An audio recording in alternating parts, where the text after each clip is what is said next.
BJP का दक्षिण भारत का एकमात्र किला, वो भी ध्वस्त होने की, ढहने की कगार पर है। कर्नाटक की बात कर रहे हैं। कर्नाटक में प्रधानमंत्री नरेंद्र मोदी हर 12वें दिन पर चक्कर काट रहे हैं।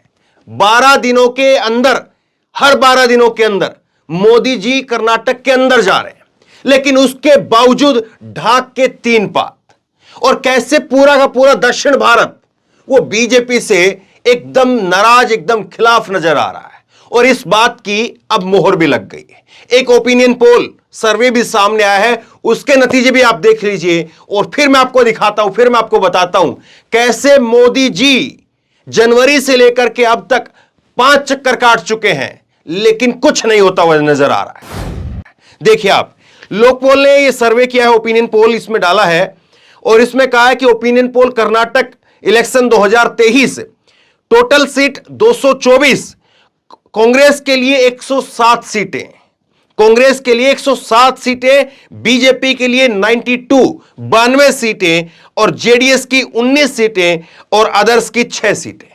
तो दो पार्टियों के अंदर, बीजेपी और कांग्रेस के अंदर आमने सामने की लड़ाई है। और आमने सामने की लड़ाई के अंदर कांग्रेस आगे है। कांग्रेस जो है वो सरकार बना रही है, 107 सीटें यहां पर कांग्रेस की आ रही है। किस तरह से ये स्थिति आज की तारीख की है, ये ओपिनियन पोल जो है वो कल का है, ये 6 मार्च का ओपिनियन पोल है। और ये आज की तारीख में हालात हैं, आज की तारीख में स्थिति बनी हुई है कि कैसे बीजेपी चारों खाने चित वहां पर नजर आ रही है सरकार में होने के बावजूद। और सोचिए, सरकार इनकी थी भी नहीं, सरकार लेकर के आए, फिर उसके बाद मुख्यमंत्री बदला, लेकिन क्या हालात बदले? हालात वहीं की वहीं है। अब देखिए, मैं आपको दिखाता हूं प्रधानमंत्री नरेंद्र मोदी कैसे चक्कर काट रहे हैं, लेकिन क्या हो रहा है। हिंदुस्तान ने इस पर लिखा है, भाजपा को दक्षिण से सफाए का डर, कर्नाटक में अब होगा पीएम का रोड शो। जनवरी के बाद 5वां दौरा है। जनवरी के बाद, अब हम मार्च में खड़े हैं, मार्च की शुरुआत हुई है, तो जनवरी और फरवरी के, और ये कुछ दिन मिलाकर के 60 दिन के करीब हुए। और इन 60 दिनों के अंदर ये 5वां दौरा है, यानी हर 10वें 12वें दिन मोदी जी कर्नाटक के अंदर गए। सोचिए जरा इस बात को, देश का प्रधानमंत्री, विश्व की सबसे बड़ी पार्टी का नेता, पूरी दुनिया में सबसे ज्यादा नंबर 1 पर लोकप्रिय नेता, वो नेता हर 10वें 12वें दिन कर्नाटक के अंदर जा रहे हैं, लेकिन हालात बदल रहे हैं, हालात वहीं के वहीं। और कर्नाटक से बीजेपी का सफाया, मतलब कि दक्षिण भारत से बोरिया बिस्तर समेट करके वापस भेज दिया जाएगा। फिर उसके बाद महाराष्ट्र में एक सरकार है, और वो भी कैसी सरकार है? छिनी हुई सरकार। ऐसे ही कर्नाटक में भी छिनी हुई सरकार थी, चुनी हुई नहीं। लेकिन कर्नाटक से सफाया हो गया तो दोबारा से जो है वो एक ऐसा सन्नाटा होगा बीजेपी के लिए। और करीब 150 सीटें हैं, ये लोकसभा की अगर बात करें तो 150 सीटें हैं। 150 सीटों के ऊपर क्या होगा?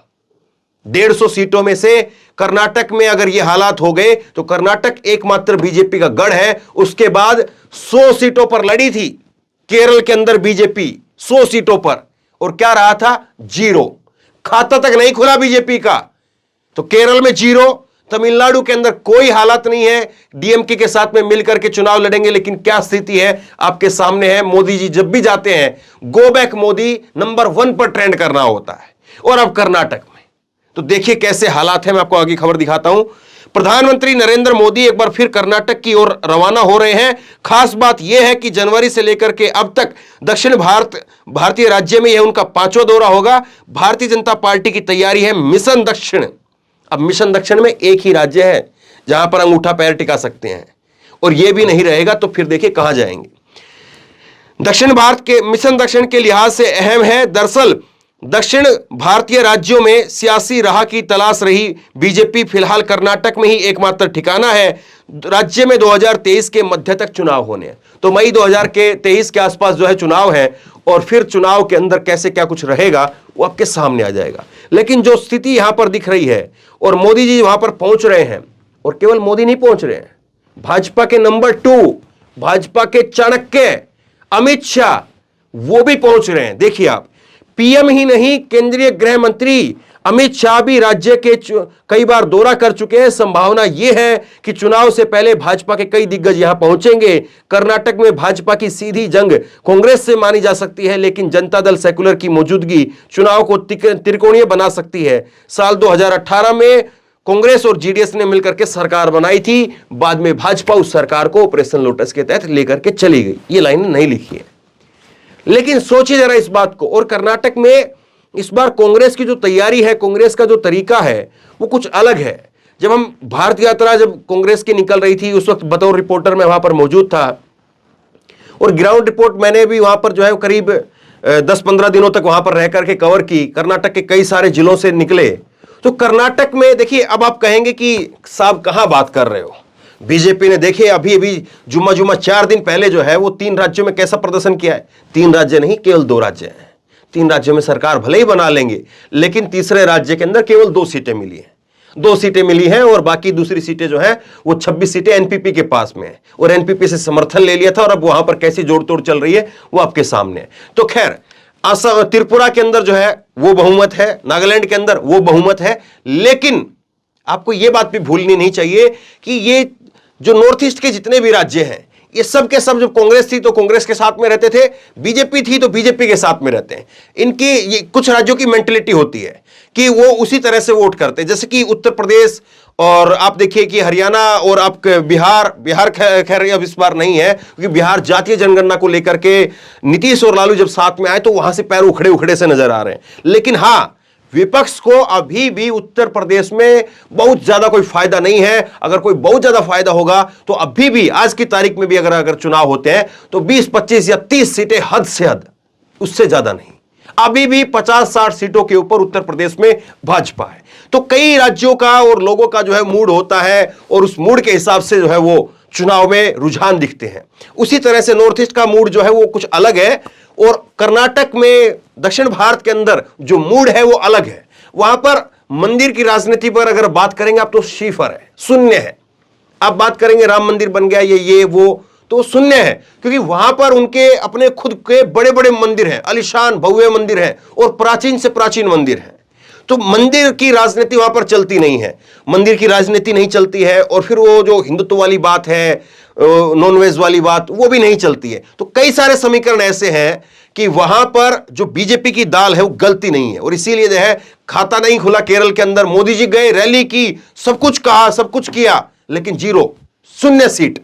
और अब कर्नाटक में देखिए, कर्नाटक में पिछली बार हार गए थे और अब चुनाव से ठीक पहले मोदी जी 10वें-12वें दिन, और सोचिए जब चुनाव होंगे, मई में चुनाव है, मई में चुनाव, अभी 3 महीने मान करके चलिए आप, 3 महीने पहले, अभी 3 महीने पहले जो है 2 महीने में 5 चक्कर लगा दिए हैं।